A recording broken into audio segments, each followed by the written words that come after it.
Hello! In this video, we are going to prove the following theorem. Let a be a real number. Then for all non-negative integers m and n, a to the power of m to the power of n is equal to a to the power of m times n. Now, let's remind ourselves of our definition of non-negative integer exponents. Our definition is as follows.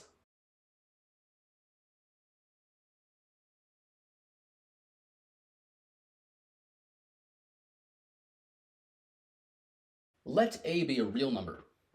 For each non-negative integer n, we define a to the power of n to be a real number, recursively as follows. So a to the power of 0 is going to be equal to 1, and a to the power of n plus 1 is going to be equal to a to the power of n times a for every non-negative integer n. Right, so that's pretty much how it works. Now, a result that we have proven from our definition is if a is a real number and m and n are non-negative integers, then a to the power of m times a to the power of n is equal to a to the power of m plus n.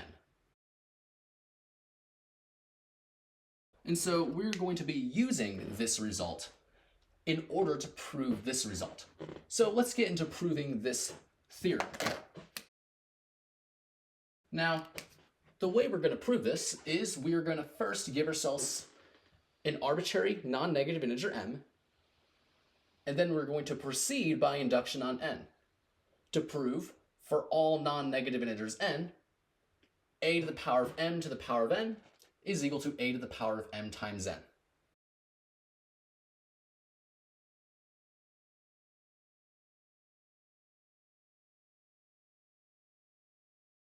So let's start with the base case. In the base case, we're trying to show that this equality is true in the case where n is equal to 0. So we're trying to show that a to the power of m to the power of 0 is equal to a to the power of m times 0. So let's start out by writing the left-hand side. Now, according to our definition, any real number to the power of 0 is equal to 1. So this is just equal to 1. And since any real number to the power of 0 is equal to 1, also a to the power of 0 is equal to 1. But then we know that 0 is equal to m times 0. So this is just a to the power of m times 0. And so we're done. As you can see, we have that a to the power of m to the power of 0 is equal to a to the power of m times 0. So we have shown that this equality is true in the case where n is equal to 0. So this completes the base case. Now let's move on to the induction step. In the induction step, we give ourselves an arbitrary non-negative integer n, and we assume that this equality holds.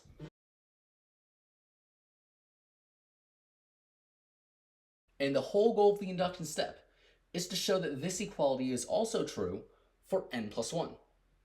So really, we want to show that a to the power of m to the power of n plus 1 is equal to a to the power of m times n plus 1.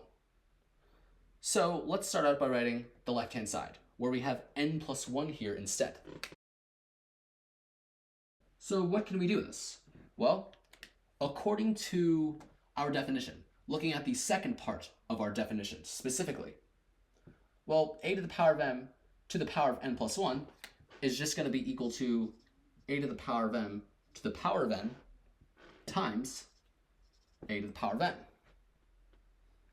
But now, according to our induction hypothesis, a to the power of m to the power of n is equal to a to the power of n times n. So we just have a to the power of m times n times a to the power of n. But now notice, we're in a position to apply our preliminary result, right? Our preliminary result tells us that we could just add the exponents here.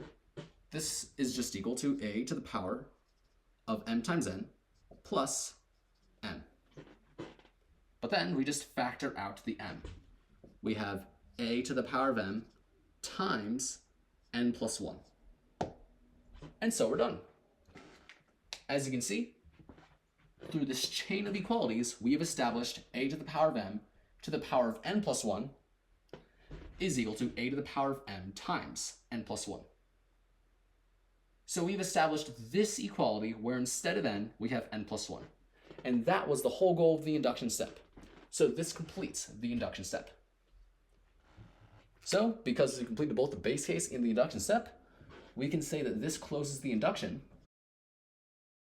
And so by mathematical induction, we have proven for all non-negative integers n, this equality holds.